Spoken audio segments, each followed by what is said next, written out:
200 pick up, পরে হয়তো আমরা সাবসিকুয়েন্ট এই বছর আরও অন্যান্য পিক আপ প্রিজন ভ্যান এবং আমাদের আরও জিপ ক্রয় করা হবে। জানেন যে পুলিশের যানবাহন খুবই প্রয়োজন এবং আমাদের এখানে যানবাহনের খুবই স্বল্পতা। শুধু যানবাহন নয়, পুলিশের কিন্তু অ্যাকোমোডেশনেরও কিন্তু অনেক স্বল্পতা।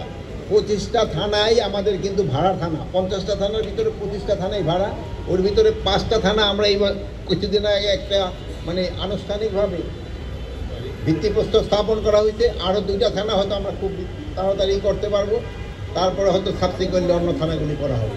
তা আপনারা এখানে কষ্ট করে আসছেন, এই জন্য আপনাদের সবাইকে ধন্যবাদ। উপদেষ্টা, এখন তো আইন শৃঙ্খলা পরিস্থিতির অনেকটা উন্নতি হচ্ছে, যেমন ডিএমপি কমিশনার স্বল্প লোকবল নিয়েও তো চেষ্টা চালিয়ে যাচ্ছেন। থানার ওসি চেঞ্জ হওয়ার পরে মোহাম্মদপুরেও অবস্থার ধীরে ধীরে উন্নতি হচ্ছে, কিন্তু একটি বহল নৈরাজ্য। আপনি যে আগে যে সেন্টেন্সটা বললেন ওটা একটু আবার জোরে বলেন, এখানে আসেন। আপনি আপনি না না না এখানে এখান থেকে সবাই এখানে আসেন, এই কথাটা বলছেন ওটা বলেন। আমার নাম এনামুল কবির রূপম, আমি চ্যানেল আইয়ের স্পেশাল করেসপন্ডেন্ট। মাননীয় উপদেষ্টার কাছে আমার প্রশ্ন যে আইন শৃঙ্খলা পরিস্থিতির আস্তে আস্তে উন্নতির দিকে যাচ্ছে। থানার ওসি বদল হওয়ার পরে মোহাম্মদপুরেরও আইন শৃঙ্খলা পরিস্থিতির খানিকটা উন্নতি হচ্ছে এবং সীমিত লোকবল নিয়ে ডিএমপি কমিশনার আইন শৃঙ্খলার উন্নয়নে সব কাজ করে যাচ্ছেন, কিন্তু একটি মহল নৈরাজ্যকর পরিস্থিতি তৈরি করার জন্য ঝটিকা মিছিল সহ অন্যান্য আয়োজন করছে।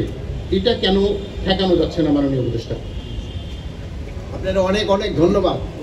দেখুন, আপনি একটা দেখছেন ভাই কিন্তু ভালো কথাটা বলতো যে একটু মুখ দিয়ে একটা খারাপ চলে আসছিল। অভ্যাসটা দূর হতে কিন্তু অনেক সময় লাগে। আরেকটা হলো এই যে এইটা যেটা ভাই যেটা বলতো উনি সত্যি কথাই বলছে, কিন্তু ঝটিকা মিছিলের কিন্তু সংখ্যা কিন্তু কমছে।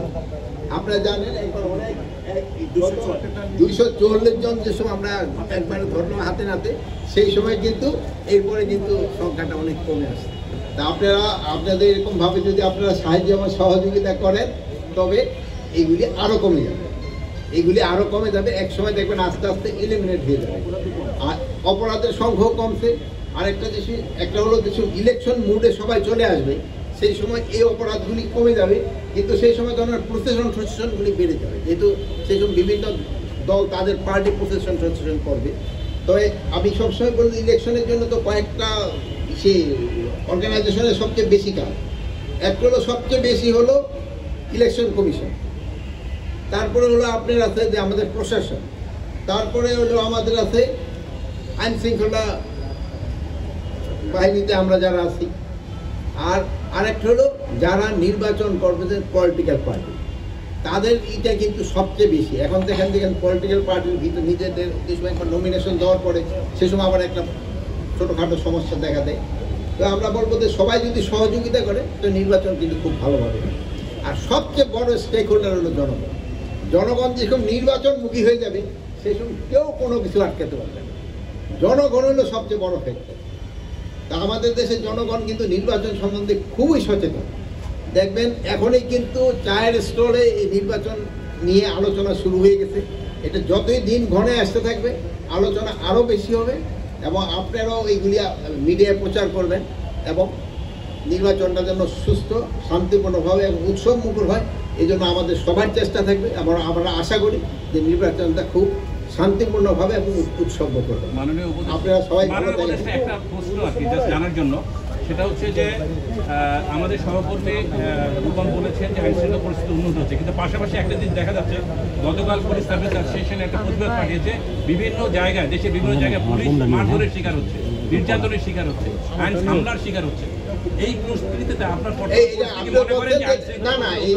এইটা সংখ্যা আগের থেকে কিন্তু একটু কমছে, বাট রিসেন্টলি কয়েকদিন আগে যেমন নরসিংদীতে আমাদের এক পুলিশের একটা ঘটনা ঘটছে, বাট এইটাও কিন্তু কমে আসছে।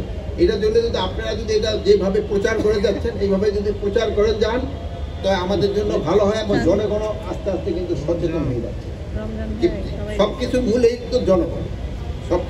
তো জনগণ, তারা যতক্ষণ যেই সময় দেখবে যে এইগুলি কাজগুলি খুবই খারাপ সেই সময় ওনারা নিজের উপর দিকে গেছে। আপনারা ভালো থাকেন।